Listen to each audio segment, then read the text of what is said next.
So I've come to a dilemma. It's perhaps not every bow hunter's dilemma, but it's certainly a bow builder's dilemma. I had the rare fortune of running into a friend, Ken Bullman, who has built bows for most of his adult life and has a little shop near Palmer, Alaska. And he invited me to build my first bow. I went out and shot a few of the models he had. He has something like 8 or 9 different jigs that make different designs, and we'll get into that.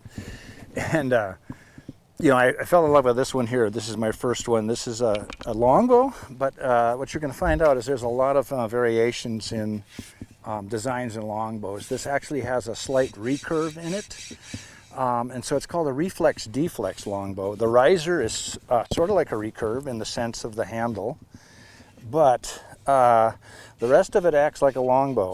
It's very fast. This is 61 pounds. And I used Bacote for the riser, and then canary wood for the lambs, and then for the speed we always use, so far anyway, bamboo for the inside of the limbs. But I wanted something that came in about 60 to 65 pounds. This came in at 61. It shoots beautifully. It's a little shorter at about 56 inches when it's all the way strung.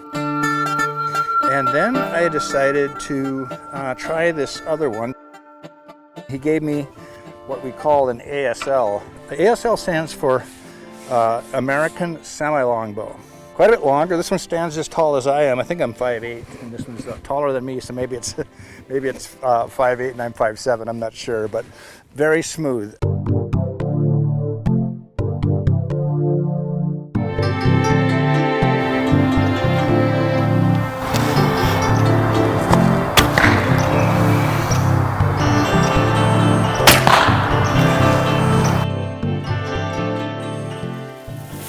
So if you actually unstring this, you'll find that this has a very slight recurve in the end. And what that does is takes out the hand shock. So you can shoot this thing all day long. Now I've shot longbows, and the reason I never bought one in my earlier life was the hand shock was almost debilitating. Your elbow actually tingles after about 50 rounds with one of those. And so I was fortunate enough to have him show me how to build one of these. He has the forms for these ASLs, and he's built quite a number of them. This one came in at 56 pounds. We were shooting for anything around 60 or under, and I'm so happy. It came in at 56, very smooth, very quiet.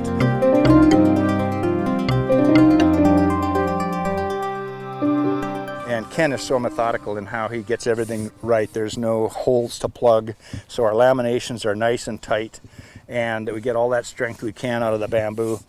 This particular bow is built of black limba for the laminations, and then again bamboo in the middle. And this is red heart, which you might not believe is red heart because it's so sandy colored. The sun actually has turned it sort of a blonde. It was almost like purple when we got done with it and put the finish on. But it's been out in the woods all season since August. And so it's starting to show its true colors. The black limba is beautiful. I really wanted to see what that would look like, and we use the clear finish over glass to get that look. I make my own strings. This is something that came off the internet, no doubt. We took 25 wraps of yarn around 3 fingers, and then you take a fid and go through your string when it's unstrung and put that in there, and it's very quiet.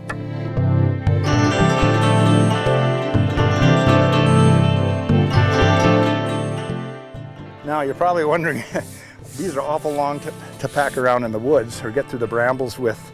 Yeah, they're a little bit longer. They weigh nothing. A day of carrying this is just nothing.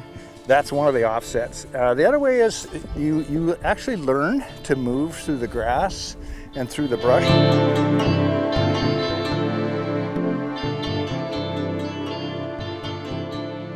I use a cat quiver on my back.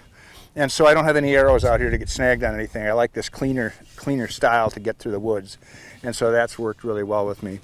Both of these are very fun to hunt with. This particular bow, the SL, has been reputed to be a little bit slower, and it has a little heavier overlays on the tip, and there's a shim in there. There's actually a micarta shim inside of this bow. It extends in about 3.5 inches.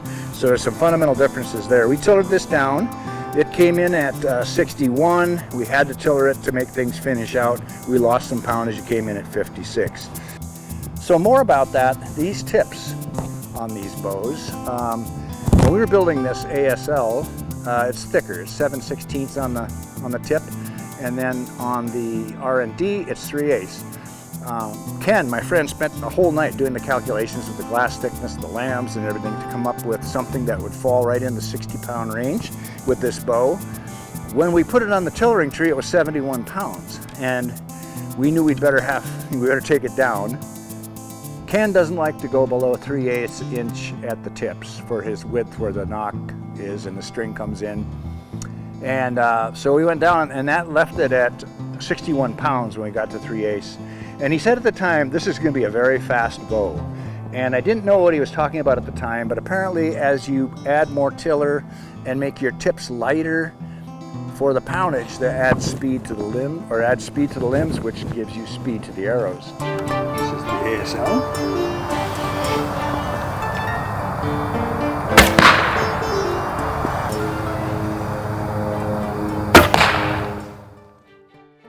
So yesterday on a hunch, we had a 67-pound recurve with us, and we had the identical set of 6 arrows. So we did a penetration test against the bales, and the 56-pound ASL actually drove the arrows 2 to 2.5 inches deeper into the bale than the 67-pound takedown recurve.